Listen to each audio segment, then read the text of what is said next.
Welcome to Echoes Untold, where history whispers, and we listen. This is the channel where the past comes alive, and forgotten stories echo through time. Today, we travel to the depths of the Gulf of Mexico to uncover the haunting tale of U-166, a German U-boat lost during World War II. In this video, we'll dive deep into history, exploring the role of U-boats in the Atlantic, the human lives aboard them, the fateful mission of U-166, and the decades-long mystery that shrouded its demise. As we uncover this compelling story, remember to join our community. Like, share, comment, and subscribe to support our mission of keeping history alive. The year is 1942, and the world is engulfed in war. Across the globe, nations are mobilizing resources, industries, and people to fight on land, in the skies, and at sea. At the heart of the war effort lay a critical challenge: maintaining supply lines. The Allies relied heavily on merchant ships to transport fuel, weapons, food, and troops across vast oceans. These shipping lanes were the lifelines of the war. Recognizing this vulnerability, Germany's Kriegsmarine developed a naval strategy centered on its U-boats, submarines designed to prowl beneath the waves, hunting Allied convoys. German U-boats operated with devastating effectiveness during the Battle of the Atlantic, sinking thousands of Allied ships and threatening to turn the tide of the war. They earned the ominous nickname, Wolfpacks. Among the fleet of German U-boats was the Type IXC, an advanced long-range submarine. Unlike the smaller Type 7 boats, the Type IXC could carry up to 22 torpedoes and had a range of over 13,000 nautical miles, making it ideal for missions in distant waters like the Gulf of Mexico. U-166 was one of these vessels.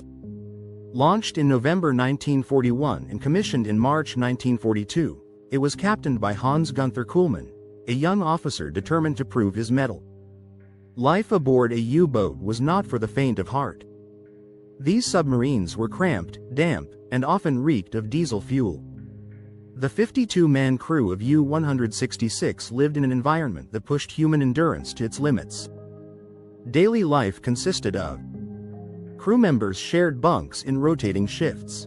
Some slept beside torpedoes in the forward compartment. Privacy was non-existent. Eating. Meals were sparse and often consisted of canned goods, hard bread, and coffee. Fresh food spoiled within days, leaving the crew to rely on pickled or dried rations.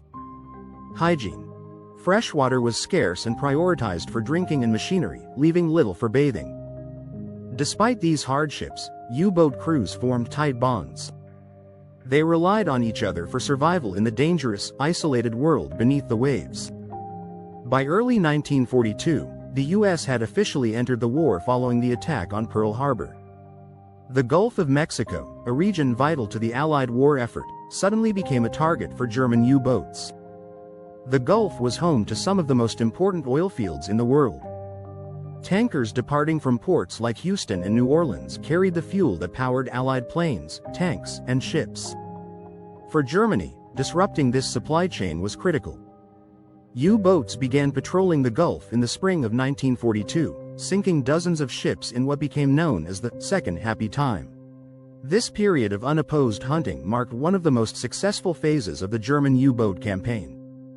On July 30, 1942, U-166 encountered the SS Robert E. Lee, a passenger steamer carrying 400 passengers and crew.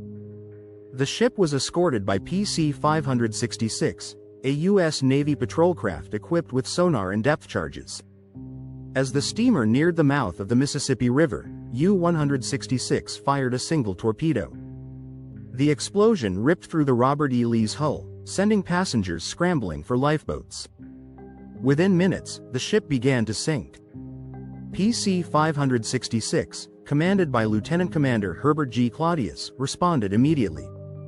Sonar operators aboard the patrol craft detected the submarine's position, and Claudius ordered a counterattack. A series of depth charges were launched, each detonating with massive force beneath the waves. Though PC-566's crew believed they had sunk the submarine, no definitive proof was found. Naval records later attributed the loss of U-166 to an Allied aircraft attack several days later. For decades, the true fate of U-166 remained a mystery. In 2001, during a routine pipeline survey, a remarkable discovery was made. Using advanced sonar equipment, surveyors located two wrecks just 5,000 feet apart, the SS Robert E. Lee and a submarine later identified as U-166. The position of the wreck confirmed what PC-566's crew had long believed, that their depth charges had sunk U-166 immediately after its attack on the steamer. The discovery of U-166 in 2008, after decades of remaining lost at sea, marked a significant moment in maritime history. Its location, finally pinpointed after years of searching, not only solved a long-standing mystery but also provided valuable insights into the complexities and ferocity of World War II's naval battles in the Atlantic. The submarine's resting place, now a protected war grave, offers a poignant reminder of the immense human cost of the conflict. The lives lost within its confines, both German crew and Allied sailors who may have perished in the engagement, serve as a somber testament to the sacrifices made during those tumultuous years. The discovery of U-166 has also fueled renewed interest in the history of submarine warfare.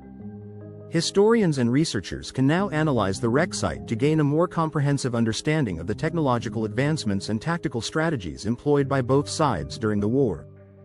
This newfound knowledge contributes to a richer and more nuanced understanding of this pivotal period in human history. The submarine remains a solemn symbol of the enduring impact of war. Its presence at the bottom of the ocean serves as a constant reminder of the importance of preserving the memories of those who perished and learning from the lessons of the past to ensure a more peaceful future. The story of U-166 is more than a tale of warfare. It's a testament to the courage and resilience of those who fought, the sacrifices they made, and the enduring need to uncover the truth, even decades later. As we remember the crew of U-166 and the victims of the SS Robert E. Lee, we honor a chapter of history that whispers from the depths. Echoes untold, where history whispers, and we listen. If you found this story fascinating, please support us by liking, sharing, and subscribing. Let's ensure these tales are never forgotten. Fact-check note: the discovery of U-166 was made in 2001 during a pipeline survey conducted by BP and Shell. Research confirmed that the submarine was sunk by depth charges from PC-566 on July 30, 1942. Sources: National Oceanic and Atmospheric Administration, NOAA, Sea and Sea Technologies Survey Reports.